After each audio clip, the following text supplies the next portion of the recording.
Obviously we still have a lot of decompressing to do concerning the Stormy Daniels hush money misdemeanor trial.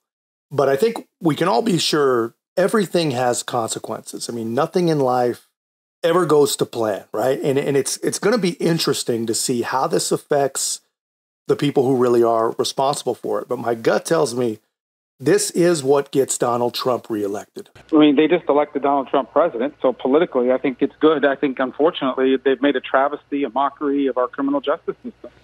I think all over the world right now they're watching news reports and they're saying what America's turned into us, meaning these third world countries, these dictatorships, these crazy places. I mean, I don't know what I can add to what people have already seen. You literally have a judge that supported Joe Biden in 2020. He supported him. His daughter makes money off political campaigns on the far left.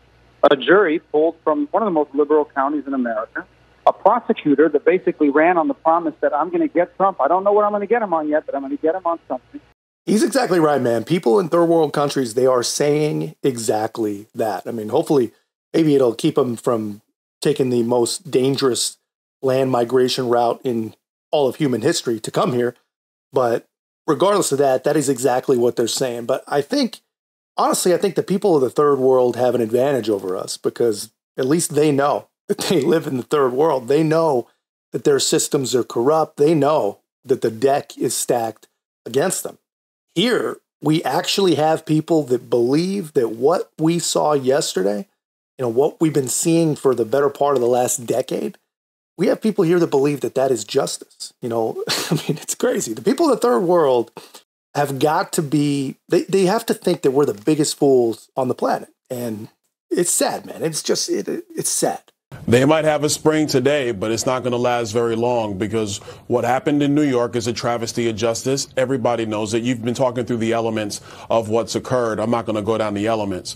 You have a situation where the justice system is prosecuting and persecuting a chief political rival. No American wants that, especially when you look at the backdrop of how Joe Biden has been a complete disaster as president of the United States. I think he's a little bit wrong. I think there are a few completely Trump deranged individuals among us that actually do want to see this. I mean, this is what they want. I mean, they don't really see what they're doing. They don't really recognize what they're cheering for. It's the same kind of phenomenon that allows them to be in the streets screaming all this anti-Jew garbage. They just can't, for whatever reason, see what they're doing. And they definitely 100% cannot see the consequences. And I promise you, man, everything has consequences. This is going to have consequences, and they just can't see it. But this is how crazy some of these people are. They're going to tell you to your face in the most race-baiting, insane way possible that this was indeed rigged, but that it needed to be rigged. And it's a good thing that this was rigged. Tim Scott, who obviously wants to be the vice president, he posted a full-minute video saying that Alvin Bragg is the only one who's guilty, called the trial sham and a witch hunt. The only verdict that matters is the one at the ballot box. Okay, but, Rubio literally compared the trial to Cuban show trials. Kristi Noem called it a rigged trial. Ted Cruz says this is a kangaroo court.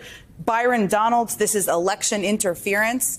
These enablers are what enable Trump to create his ecosystem. And they are incentivized to do that because either they want to be the vice president, they want to be in his good order, and because he is the leader of the Republican Party. This is the Republican Party. Yeah. I'm sorry, you said you've triggered me thoroughly. Oh, I didn't mean to trigger. I'm just reading quotes. Because Byron Donalds, who is from East Flatbush, Brooklyn, as myself, and Tim Scott, who is from the great state of South Carolina, and Marco Rubio, who is Latino, they know damn well who normally ends up at the bottom of this criminal justice system. Who are the actual victims of a two-tiered system of justice, which he has co-opted that term. They know exactly that what they're saying is not just factually incorrect, that in the state where Byron Donalds is a congressman, his governor, Ron DeSantis, has dog-walked black voters for voting. They understand fully because they have lived in the bodies of black men, those two black men, and they're willing to sell themselves cheap.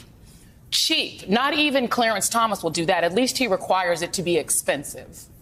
For them, it can be absolutely dirt cheap, free. That's the cheapest it could be, to sell your soul and the the lives and memory of all of the black men and women and brown men and women who have suffered in a criminal justice system where they can't delay it, where the Supreme Court won't help them, where they won't have Samuel Alito fly an upside down flag for them, where they won't have any of the benefits that Donald Trump has used to kill every case but this one, including humiliating Fonnie Willis in Georgia to try to shame her out of prosecuting him. The good thing, the one good thing that happened here is that this case was brought in a state that no Republican controls.